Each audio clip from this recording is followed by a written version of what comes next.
Bro Vijay, முதல்ல பனையூர்லேருந்து வெளியில் வாங்க.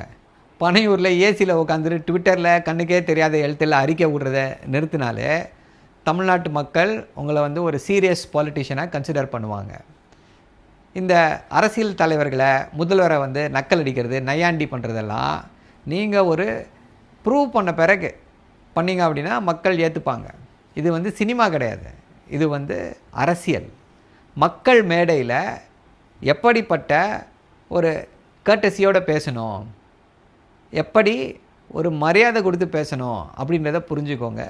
கீழ்த்தரமாக பேசுகிறது, இந்த சின்ன பசங்க மாதிரி நக்கல் அடிக்கிறது, இதெல்லாம் சினிமாவில் ஒர்க் அவுட் ஆகும்.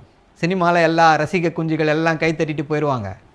ஆனால் மக்கள் ஓட்டு போடணும் அப்படின்னா நீங்கள் ஒரு சீரியஸ் பாலிட்டிஷியன், மக்களுக்காக நிற்போம் அப்படின்றத ஃபஸ்ட்டு ப்ரூவ் பண்ணுங்கள். அதுக்கு அப்புறமா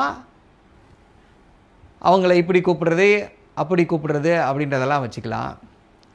ஊழல் ஊழல் ஊழல்ன்றீங்க. 15 கோடி ரூபாய் கருப்பு பணம் வாங்கினீங்களா இல்லையா? அதுக்கு இன்கம் டேக்ஸு உங்கள் வீட்டில் ரைட் பண்ணாங்களா இல்லையா? இதுக்கு பேர் என்ன? எப்படி அதை செட்டில் பண்ணீங்க?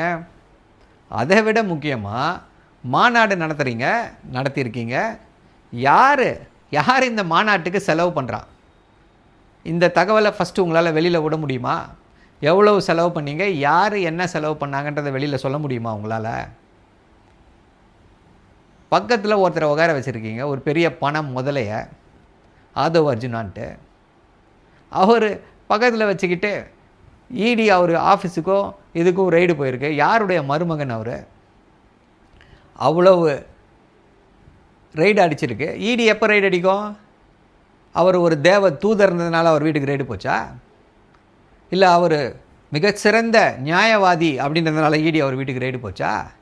ஏதோ பண்ணியிருக்காரு, ஊழல் பண்ணியிருக்காரு, ஏதோ பண்ணியிருக்காருன்னு தானே ரெய்டு போயிருக்கு.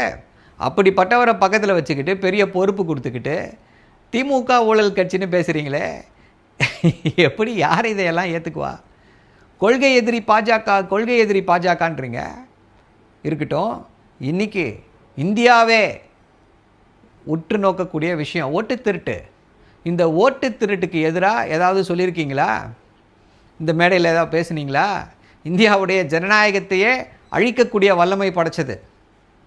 அதற்கு உங்களுடைய கருத்து என்ன? பாஜகவுக்கு பார்த்தா பயமா? தாமரை இலையில் தண்ணீர் ஒட்டாது அப்படின்றீங்க. ஒட்டாது தான். அப்படி தமிழ்நாட்டு மக்களும் ஓட்டு போட மாட்டாங்க அப்படின்னு சொல்கிறீங்க. கரெக்டு தான், அது எங்களுக்கு தெரியுமே. அதுக்கு நீங்கள் என்ன பண்ணுறீங்க? அதுக்கு நீங்கள் ஏதாவது குரல் கொடுக்குறீங்களா பாஜகவிற்கு எதிராக? இல்லை. ஸோ இதையெல்லாம் பண்ணுங்க. அதன் பின்னர் அதை விட முக்கியமாக சின்ன வேண்டுகோள் ப்ரோ, என்னென்னா மாநாட்டில் வர்றவங்க மனிதர்கள். மாநாட்டுக்கு வராங்கன்னா அவங்களுக்கு தண்ணி தேவைப்படும், சாப்பாடு தேவைப்படும். இதையெல்லாம் முதல்ல ஏற்பாடு பண்ணுங்கள். நீங்கள் மட்டும் ஏசி ரூம்லேயே இருந்தால் போதாது. உங்களை தேடி வர்றவங்களுக்கும் பேசிக் கர்ட்டசிஸை எக்ஸ்டெண்ட் பண்ணணும். இதை செய்யாமல் நீங்கள் வந்து நான் மாநாடு நடத்திட்டேன், நான் தான் அடுத்த சிஎம் அப்படின்னு கனவு காணாதீர்கள். நன்றி, வணக்கம்.